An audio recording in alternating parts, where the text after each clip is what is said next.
Hello everyone! Welcome to an Anita sharkgirl video! I did not even know this existed, TBH, because I did a video on my old videos, so that's gonna be uploaded. I did a DSP video to make up for the lack of DSP videos, and then I thought for shits and giggles I should check Feminist Frequency, and she had a new Tropes vs. Women in Video Games video, so I decided, naturally, to do a video on that. So here we go. Look into my eyes and tell me you want me. Tell me you'd kill for me. Anything I want.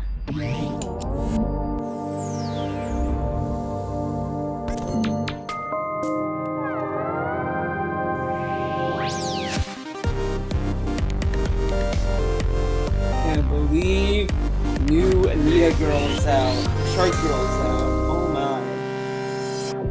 id Software's 2004 game Doom 3 took the basic concept of their earlier Doom titles, a space marine single-handedly fighting his way through hordes of demonic abominations, but it used the vastly improved computer graphics of its time to create a moodier, scarier tone. Along with the reimagined environments, sharper textures, and more atmospheric lighting effects, the creative team also designed some unsettling new monsters for this latest confrontation with the forces of hell. One of those new monsters was the Vagary, a monstrosity with the upper half of a naked woman and the lower half of a giant spider, who also happens to be pregnant with a demon fetus in her abdomen. It's no mistake that the Vagary blends female sexuality and fertility with elements designed to be unsettling or horrifying. The book The Making of Doom 3 reveals that the game's creative team summed up the driving concept. Really? She actually cited, so she said something, and then she brought up a source material. She brought up something from the people who made Doom 3 to talk about a point she's trying to make. Holy shit. This was something that she basically almost never does in her videos, and now she's citing sources.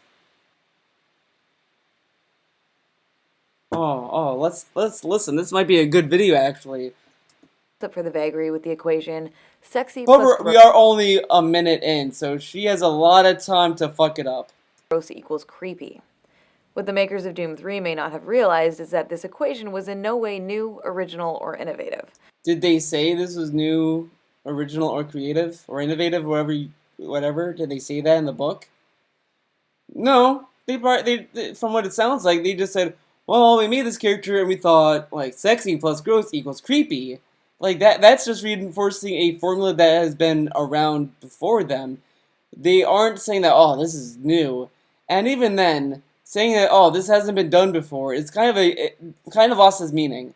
Because we're in the year 2016, a lot of media has been created. Almost everything has been done.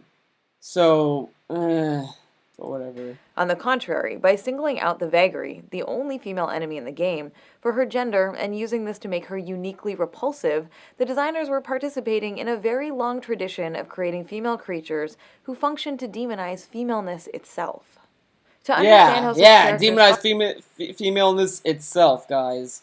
That's why they made that creature. Nothing else. Nothing, that would play with expectations, right? I mean, it's not like, anyone wants to have sex with women, right? No, they're not playing with that fucking expectation. No. We actually need to venture back a few millennia, to time when myth and folklore were part of how people interpreted and made sense of the world. Just as modern media both reflects and shapes our culture today, those ancient stories weren't simply meaningless entertainment in their own time. They reflected and reinforced cultural values. Sadly, misogyny has been part of cultures for the past few thousand years. Misogyny. And the myths and folktales of those cultures reflect.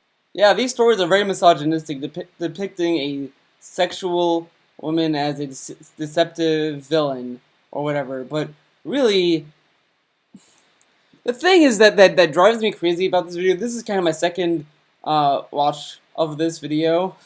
Yeah, I just admitted that I kind of spoiled myself with this video, but the thing that pisses me off that her bringing these mythological fucking stories, these myths, is that all these stories came from somewhere. They came from reality. A lot of people, because when you look at humanity and you look at yourself, you're attracted to have sex with women. That's that's just how we are because we are programmed biologically to pass on our genes to make sure that our bloodline continues. That's how we are programmed. We're programmed to find certain things attractive. Now, sometimes, I'm not gonna get into a certain debate about that, but just in general, this typically, um, men would be attracted to women. They're playing with this notion that we want to fuck this very sexual icon. We identify this particular woman to be sexual, and we want to have sex with her. Then we find out that she is actually a demon that wants to like fucking harm me or whatever. It's playing with that expectation to kind of teach you that you should kind of look more into a woman than just her looks. But see, Anita doesn't think of it like that, and just sees that, see, they're being misogynistic because that woman's sexual and sexy, and they all get attracted to her, and they all get doomed. But she doesn't think that just maybe they have another kind of meaning to these figures and to these poses. It's not that they're thinking that, all women are like this. They're just trying to show you they're playing with this expectation of, she's sexy, I want to fuck that, and they go right ahead, and they don't think, maybe she's hiding something, maybe there's something, maybe she's like in a relationship but she doesn't want to tell me, or something like that. Like, it's just these basic ideas of deception that they want to enforce.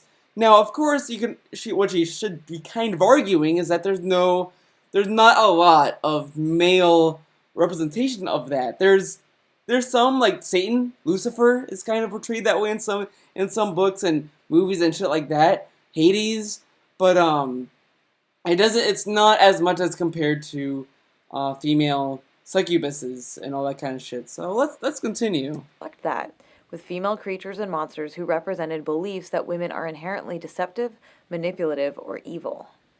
In his book, But it's not saying that all women are like that. They're just showing one woman that happens to be good looking to be deceptive. The world's oldest prejudice, Jack Holland explores this through the story of Pandora from Greek mythology. The first woman, Pandora, was created by Zeus specifically to punish humanity after Prometheus stole fire from the gods. She's given a sealed jar and told to never open it. But because Zeus designed her to be evil and lacking in morals or manners, of course she does open it. By doing so, she unleashes evil into the world, dooming humankind to labor, suffering, aging, illness, and death.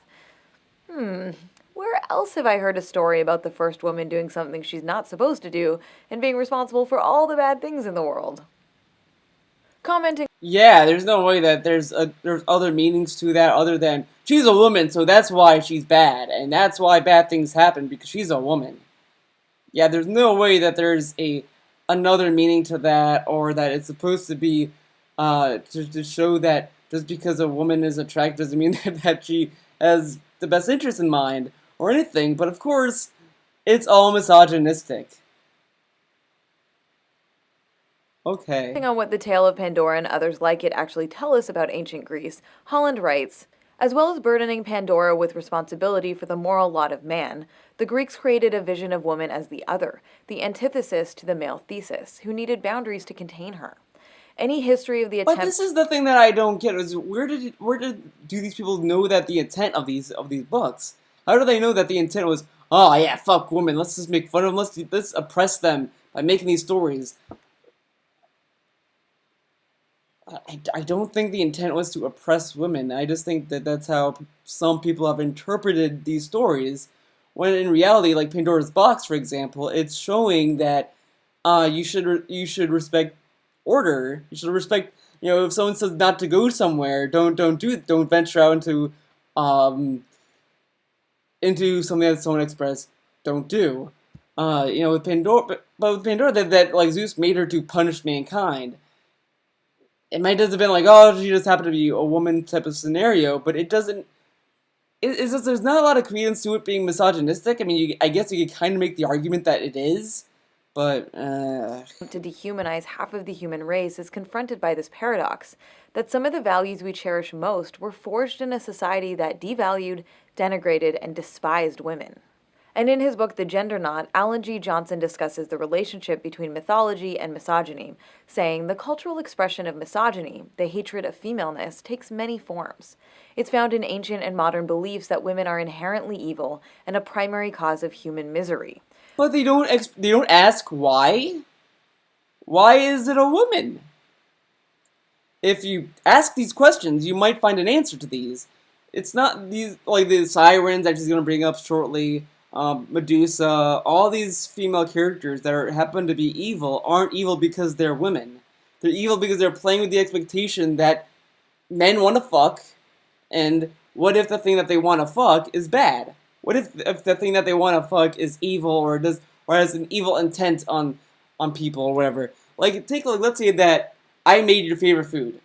Your favorite food, you love the food, you want to eat it every day of your life, and I make it, and then I'm like, well, I'm gonna poison it because he loves eating this food. I'm gonna poison it. He's not gonna know the difference. And you see the food, you're like, oh, this food looks great. Eat it, then you die because it's poisoned. Does that mean that I hate food? I mean, that might not be a strong example, I guess, but it's just, it's not that these stories want to shame women entirely. It's just that they want to play with this expectation that some men have on a base level. Men and women are both base creatures by habit. We have base tendencies. Yeah, we have a complexity in our minds that we can look past our primal selves, but at the end of the day, what's it gonna be? You know, like obviously, personality should matter, but are you gonna go with like someone that looks that doesn't like give a good look to you? I don't know. It's just, why do you think first impressions matter to people? Like, why do you want to make a good first impression? Products of what the Greek philosopher and mathematician Pythagoras called the evil principle which created chaos, darkness, and woman. So there's a little mathematical fun fact for you. The guy who came up with the theorem you learned in geometry class wasn't just a brilliant mathematical fun fact which created chaos, of what the Greek philosopher and mathematician Pythagoras called the evil principle which created chaos, darkness, and woman. So there's a little mathematical fun fact for you. The guy who came up with the theorem you learned in geometry class wasn't just a brilliant mathematician, he was also a total misogynist. Yeah, like that matters. I mean, it's not like that he contributed stuff to society that was better. I mean, yeah, of course, some people might be a brilliant person, but they might say some fucked up shit. It happens. Are you trying to say like, oh, that guy made? Oh, now I despise the Pythagoras formula. Oh, we must remove that from textbooks and remove it because that guy was a sexist. The equation sexy plus gross equals creepy pertains not just to the vagary, but to a whole category of characters I refer to as grotesquely female. These are characters who incorporate highly gendered or sexualized elements in ways that are specifically intended to be creepy or disgusting. Other examples of the... I want you, right now, or after or before this video, wherever you want to do this, watch the last Tropes vs. Women in Video Games video. Watch the last one. Do you know what she talked about in the last video? In case you didn't know, let me just catch you up. She talked about the lack of diverse women bodies, how all women in video games have this perfect body, they're slender, perfect everything. And now, she's going to show us the grotesque women in video games and try to say that that is wrong and sexist because it reinforces misogyny. So it seems that if you have slender women bodies, you're sexist, you're misogynist. If you have grotesque women that are fat or ugly, grotesque like in the examples she'll show, you're sexist. So really, she's presenting an argument that you can't win, or an argument that fucking falls in on itself because it contradicts an argument she made in the past. This person makes money. I just want to bring that up, bring that to your awareness, to your attention, that she makes money off of videos like this, and people support her and think that she makes good points. She presented an argument that contradicts her last argument. Good job. The grotesquely female include Diablo III Sedea, the Maiden of Lust who spouts dialogue in a sensual, seductive tone while also taking the form of a giant spider woman. I will take great pleasure in your suffering. Clotho, the third sister of Fate in God of War II, has naked breasts all over her body in a way that's clearly meant to be repulsive. While in Dante's Inferno, Cleopatra's nipples release demon babies who attack the player. And, well, I don't think the footage of the boss Kaylee from Bloodforge needs any explanation. Oh, Bloodforge, that hot game that everyone played. Now, of course, there's no shortage of male characters in I games love who are these snide, like, expressions which he brings up things like, okay. to elicit disgust, but the unsettling nature of those characters is not tied explicitly to their gender. They don't function to suggest that maleness itself is inherently disgusting or dangerous. But, there are grotesque male bodies, like the female bodies you showed before that were grotesque females. Kind of the same thing because, like, let's take a look at Nemesis. He has a strong physique, he has broad shoulders, his face is fucked up, but he has, like, you know, the perfect body.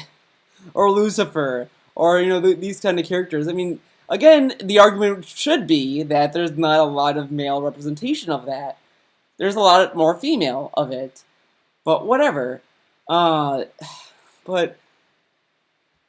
okay, and also, like, a lot of people don't find the male body that attractive. I mean, obviously there are people who might, but whatever. That's With these female characters, on the other hand, their grotesque nature is inextricably tied to their gender. Elements that are often presented as titillating in other contexts are twisted and made repugnant, so that their femaleness itself is what serves to make them disgusting. so that guy with the potbelly that you showed with Nemesis, that's not playing with what tantalizing people like. People like find strong abs titillating, and then instead of it being strong abs, it's a flabby stomach. But okay, whatever. I mean, Women's femaleness is not always done by presenting them as repulsive.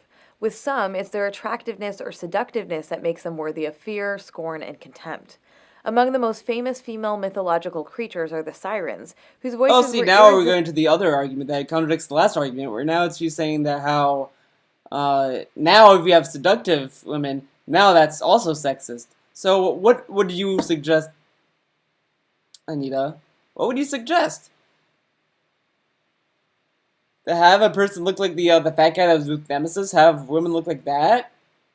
Okay, but that's kind of like, whatever. But again, the argument could be a better argument, but she can't make good arguments. irresistibly alluring to men who sailed near their island and heard their songs. But the music of the sirens was as dangerous See, as notice how she started off really strong?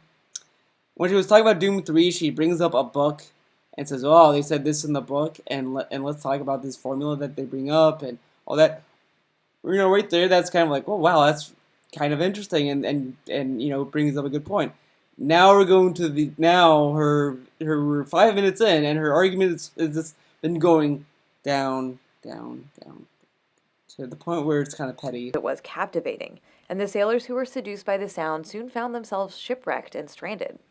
Some interpretations characterize the sirens as cannibals who murdered the shipwrecked I'm hungry, men by the and way. feasted on You their might be hearing my flesh. stomach. And there are endless other mythological creatures created explicitly to demonize women, such as the succubus, a female demon who sexually lures and seduces men.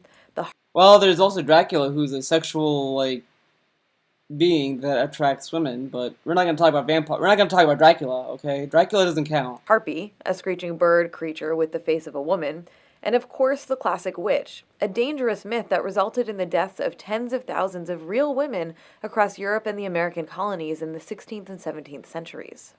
These archaic, villainizing notions about femaleness are anything but ancient history. Their contemporary counterparts still show up in many games today, communicating the same regressive ideas about women's sexuality. Yeah, it's all oppression and it's all aggressive ideas towards women. No way that they're playing with expectations that some people may have towards women that, you know, oh, well, I like sexy women. Oh, this is a sexy woman. Oh, shit, she wants to suck my blood. Fuck. Like, obviously they're not playing with that. It's not like when you, for example, if you go to a bar, and sometimes this might happen. Some people, you know, get fucked over this way. That's why a lot of people say, you know, be careful who you go with. You might find this attractive woman, go to have sex with her, and then they wake up that they find out that she either passed an STD to them or some shit goes on. But obviously, no woman would do that, right? No, not a sexual woman would do that, right? You wouldn't get attracted to a woman and then find out something sinister later on, right? That wouldn't happen in real life. No way. In the 2010 game Mass Effect 2, players can agree to help the Asari Justicar Samara capture her daughter Morinth, a fugitive who suffers from a genetic disorder that makes mating with her deadly. When Samara confronts Morinth, players have two options: to keep their word and help Samara, or to betray and kill Samara and add Morinth to their team in her place. If players side with Morinth, she later tries to seduce Shepard with talk of the incredible ecstasy they might experience with her. You and I can share something so intense, so deep, it will change your life. But if players are swayed by Morinth's promises and choose to be with But of course, having the option is fucking sexist because there's no way that if you're gonna have an opportunity to have sex with someone, you're not gonna be like, oh man, no. The option itself is very sexist. So if you say yes, you're misogynistic. So say no all the time. It's like I watched Mr. Plinkett's review of Star Wars: The Force Awakens, and I didn't think about this, but he brought up a good point. No one in that movie wanted to fuck.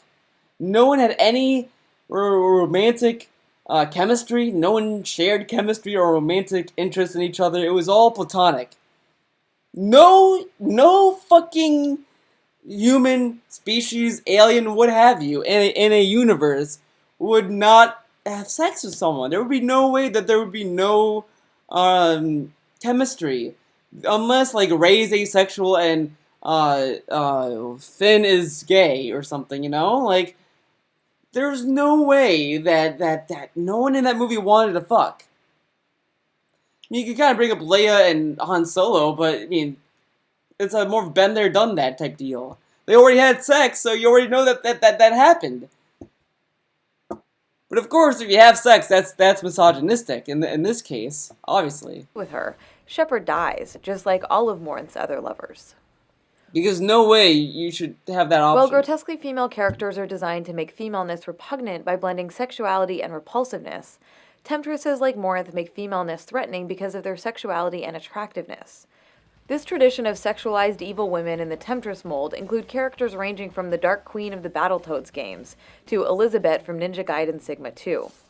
In Hitman Absolution, if players track the target Layla to a secret room in the penthouse, she strips for Agent 47 in an attempt to distract him before drawing a gun. But of course, no female assassin has a body like that would decide, maybe I should use my sexuality to catch my prey off guard. No, that's unfair. Let's just fucking have the person I'm trying to kill know that I'm gonna kill them. Yeah, okay. And trying to kill him. The problem with these representations is not that they depict female characters who are sexual, it's the way that sexuality is presented, as a threat or a weapon rather than as something to be enjoyed by these women and those they choose to consensually share it. But maybe they do enjoy it, and then the killing is just like the bonus is two birds, one stone type deal. She's assuming that these women have sex just to kill, and that's it. They don't care about the sex. But in the Mass Effect example, she seemed very excited to have sex, not just because she was like, "Oh, I want to kill Shepard." She was like, "Oh yeah, I'm gonna," and it probably felt good, and then he died. You know, Shepard knew. Like the mom told him that if you have sex with her, you're gonna fucking die. And he was like, "Yeah, I'm gonna fuck that because."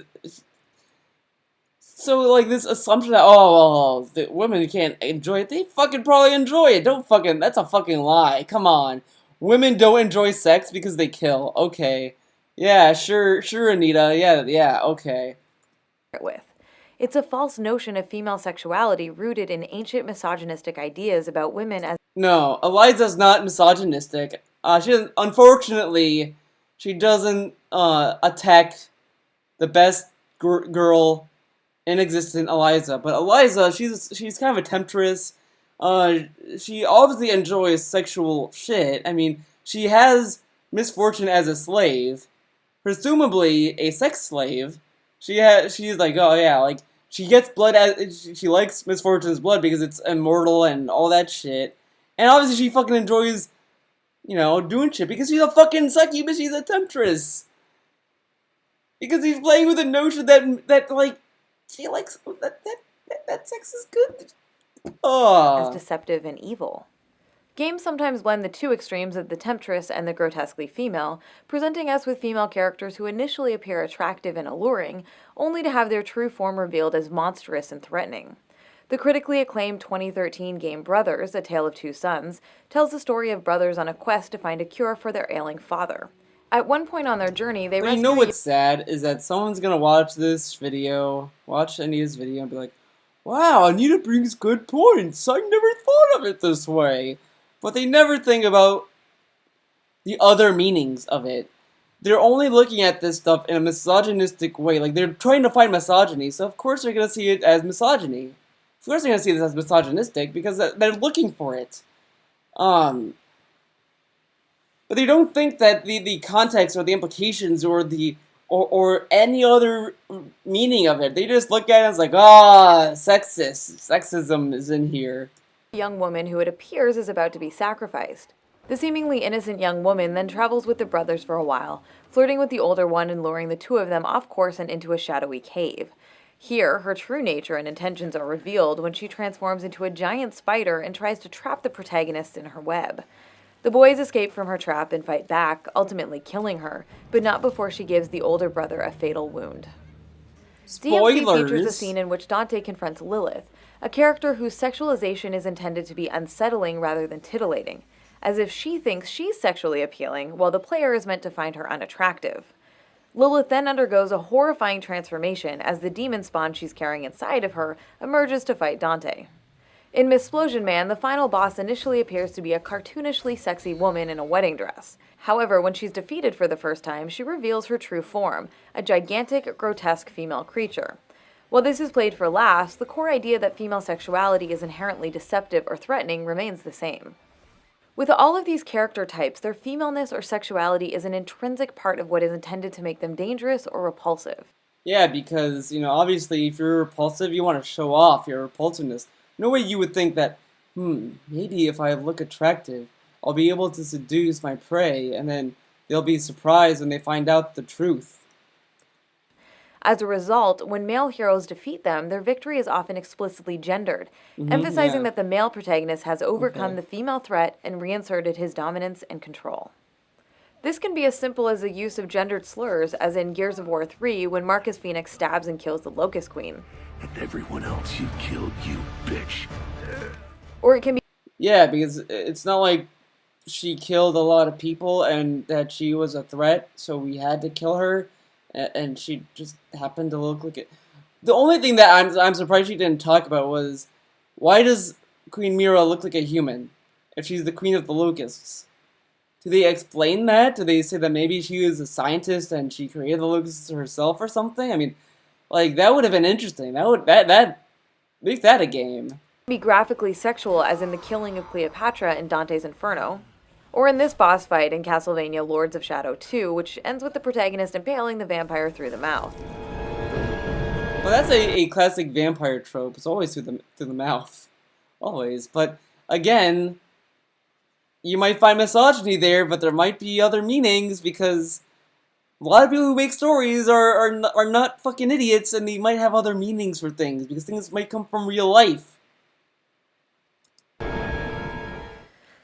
Yeah. Why do you think we named a fucking psychology thing the Oedipus complex? Why do you think that is called that? And look at the story the Oedipus complex comes from. Look it up. It makes a lot of sense. Of course, it's entirely possible to have female villains who don't reinforce the idea that female sexuality or femaleness itself is threatening or repulsive. In Knights of the Old Republic 2, Kreia is a richly developed and complex villain whose evil is not tied to her gender.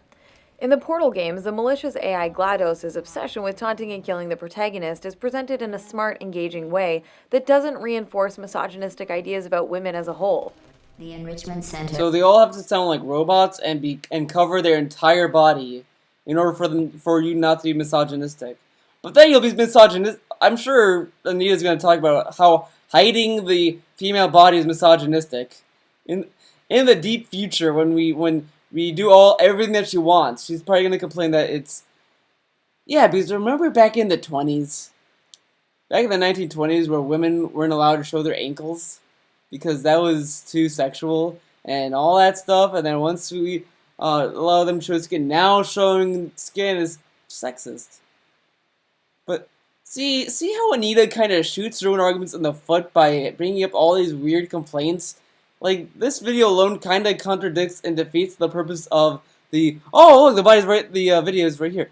All slender ladies' body diversity in video games. Like, that video all goes crumbling down because this video exists. Once again reminds you that Android Hell is a real place where you will be sent at the first sign of defiance.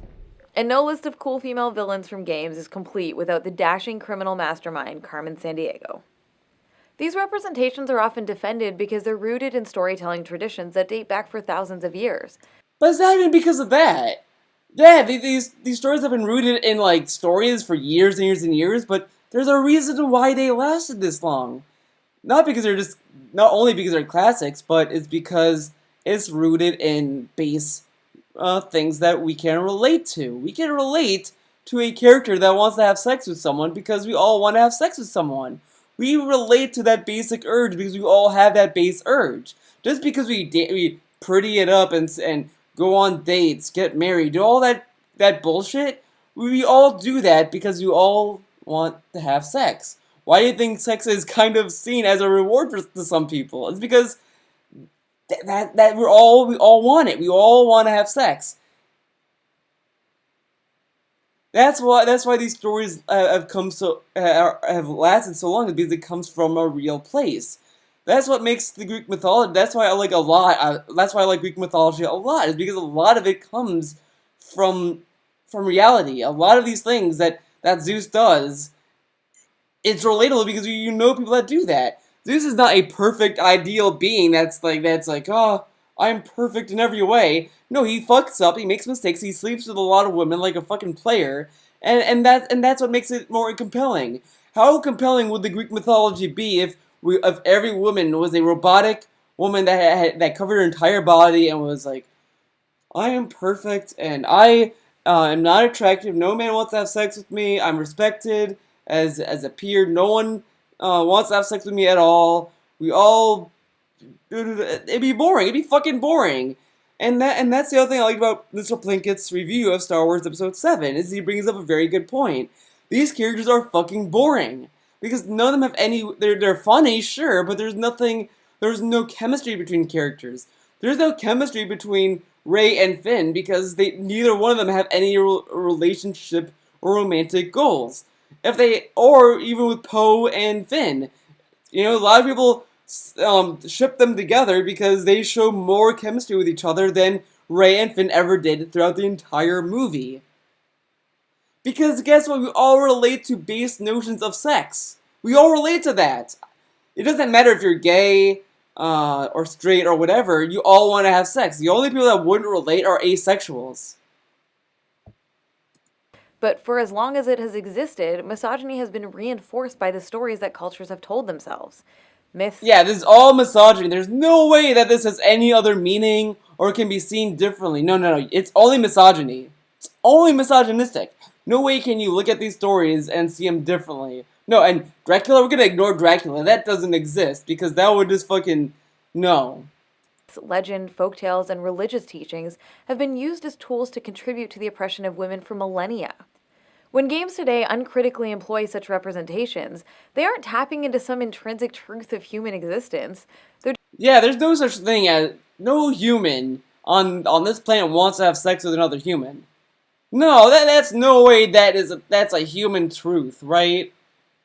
Right? Why do you think people look at porn, Anita? Just ask yourself that. They're doing what stories involving such characters have always done. perpetuating false notions that women are inherently misleading and manipulative. Yes, And that that's why. That's why that these women look sexual and all that, because they want to reinforce oppression and the manipulation by women. No way that they made any male villains that manipulate people, right? No way was there a male person in the history of storytelling manipulates people around him to do things. And obviously, when you have a sexual woman or a seductress, that's no. Obviously, you're trying to oppress women. No way you're trying to teach a lesson of, like, trying to play with the expectations of the basic primal urge to have sex. No way is that the point. No, you're being misogynistic. Good argument, Anita. That you started off strong and this video became a shit show. Congratulations. You made a shitty video.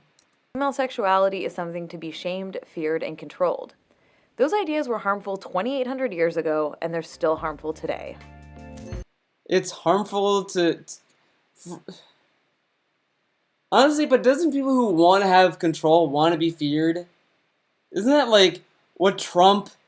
Someone's gonna fucking yell at me for that, but isn't that what a lot of people accuse Trump of doing? Of trying to get control through fear mongering? Isn't that how Hitler rose to power, by fear mongering? Doesn't a lot of people want to have power through fear? Whatever, but it's apparently harmful if you try to play with the male expectation of, or just a human expectation of fucking. Obviously, that's harmful. If you dare to address the primal urge to have sex, I'm sorry if you think that you're above animals. You're not fucking above them. You just created a bunch of rules to abide by. To quote Lauren Nalvo from Fargo, you grew up your entire life thinking there are rules. There aren't. There you go. There are no rules. We just grew up with these constructs of rules. Be it that, sure, it's ethically right to have rules and to live by rules, because otherwise we're going to be primal animals, but we still have primal instincts. We just manipulate our primal urges to fit the social norms. Why do you think rape is looked down upon? Why do you think rape is a huge issue? Not because, because it's fucking fucked up. Rape is wrong. But it's still, see, rape comes from a primal urge. Those people have just failed to adapt that urge through our normal social constructs. Again, I'm not saying fucking rape is great, and no. It's just, these stories that are misogynistic come from this primal urge fascination that people have. A lot of people who came up with the sirens came up with this fascination, like, a lot of men, people in general, want to have sex. They all want to have sex. What if we take that basic urge and flip it on its head and show it as a negative thing? What if, right? That's why these things exist. What if, like, that's all that came from. They came from realistic base urges that we've had because we're fucking animals. We had, like, the sirens. We get these sailors get attracted by their sexual looks and their voice, and then they die from it because they get seduced by that. They're playing on this idea that we are being seduced by the human body or by something in our mind intrinsically, and they're playing with that fascination. That's the whole point. They're not making these because they want to say, fuck women, we're gonna fucking rule them. Let's oppress them by making these stories. They're making these stories because they find the sexual urge that we have fascinating and wanting to see, would we still be attracted to women if we knew that they had evil intent. That's it. That's all I have to say for this video. Anita Sharkgirl made another shitty video.